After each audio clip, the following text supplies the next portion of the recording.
Enye yezinto ebalulekile kakhulu ekufuneka abantu bayazi ukuthi uphumile umuzi la ekhaya, akusho ukuthi usunomuzi wakho, lowo muzi ukandile owakho, kodwa ungokababa wakho, ngoba nalona okade usuka kuwena njengendodana endala bengesiwo okababa wakho, bengokamkhulu wakho. Indodana nendodana mayakha umuzi, ngokwesintu sesithi yakha umuzi kababa wayo. Yize-ke sesizwe abantu sebethi ena, hhayi umuzi wami, umuntu angifuna ezongitshela emzini wami. Kodwa ukuzwe uma ngabe kuney'xakaxaka umuntu ethi ngeke ukwenze lokhu emzini kababa, kodwa ube wakhiwe uyena. Isuka lapho-ke leyo nto yesintu.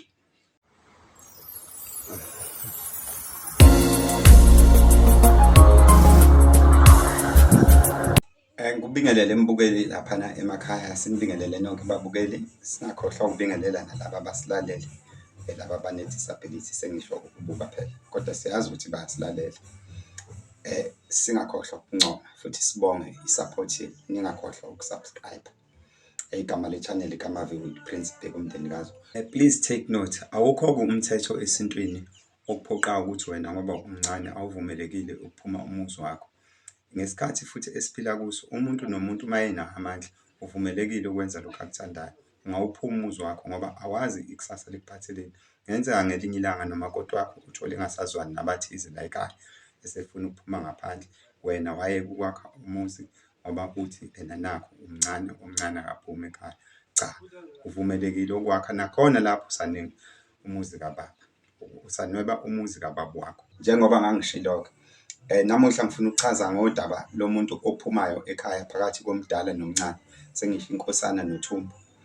Kodwa before ngiqale ngichaze lokho, bengifuna ukuchaza loliya daba abantu bahlale bengibuza kuma-question ukuthi ubani okufanele engene omunye la ekhaya phakathi komdala nomncane, noma umuntu nje uvele ekhonjwe ngokuthi ucishe lingane nomakoti, noma kunendlela okwenzeka ngayo. Ukunqamulela nje bafowethu, mangabe umdala la ekhaya, sesithathe njengokuthi ubaba wethu wena. Shuthi ubaba ngoba uyinkosana kuyena, shuthi uma engasekho ubaba, wena omdala uzosala ugade ikhaya.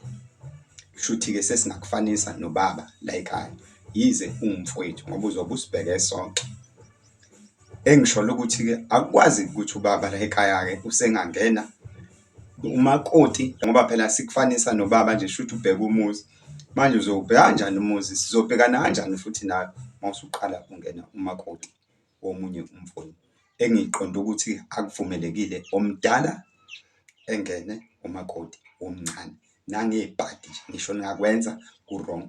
Okufunele engene umakoti ilo omncane ongena umakoti kabhuti wakhe. Akukhathalekile ukuthi ubhuti wokuqala noma owesibili noma kodwa nje uma ubhuti omdala, ngoba phela umngena nje usuke engasekho emhlabeni. Akukho-ke lapho esichaza khona ukuthi hawu manje yena uma emngena akangeni nomakoti kababa, manje uwumfowabo nje loya, besimfanisile nokuthi ubaba wakhe. Ngicabanga kucacile-ke kulolo daba nje, to cut matters short, uma umdala awumngeni umakoti wemfowenu omncane, umfana wakini noma umfowenu omncane ongena umakoti kamnewabo. Masithi umnewabo-ke sisho ukuthi mdala kunaye, ngoba akakwazi umdala ukuthi ethi umnewabo omncane, umfowabo. Umnewabo igama elimelele u-big brother esiZulwini. Ngicabanga kucacile-ke lapho. Ngicela ukudlulela phambili-ke kuloliya daba lokuthi ubani ekufanele ephume la ekhaya ngokomthetho noma ngendlela eqhutshwa ngayo. La ekhaya omdala kufuneke ephume eyokwakha umuzi wakhe ngaphandle, omncane esale egade unina, ney'dwedwe ikanina. Cela ukulisho leli gama abantu bengalibuki sengathi mhlambe linenhlamba phakathi, ukuze ezogada iy'dwedwe kanina noma egade idwaba kanina, noma-ke ukuthi kunendelelo encane, kodwa uyena obheke izibi ikanina, ukuthi uma ngabe, ngoba ubaba uma ehlukanisa ifa, singabali lokhu ngokwe-legal, sibala nje ngalokhu kwesintu. Ubaba angithi unika lo omdala izinto ukuthi ey'bheke, kodwa mase ebheka nalaba abanye. Wena-ke omdala kufanele uphume. Uma usuphuma awuhambi nezinto zala ekhaya, uphuma nalokho ubaba owayecazele khona okungokwakho. Lokho okunye kusale nomakoti ney'ngane. Uma ngabe-ke usuhambile ulapha kini, kodwa uma kwenziwa umsebenzi la ekhaya odinga ukushisa impepho, wena ngoba phela ubaba wayebeke wena, uyacelwa khona ulapha nakini, ubuye uzoshisela impepho thina esibancane. Yize-ke ngaphandle-ke uma ngabe sekuxatshwene-ke ngoba phela ama-families nama-families ahlezi enama-issues, ubone yena lo mncane eseyishisela. Kodwa ukuthi wena omncane uselela ekhaya ngoba ugade umama, akusho ukuthi usunelungelo lokushisa impepho.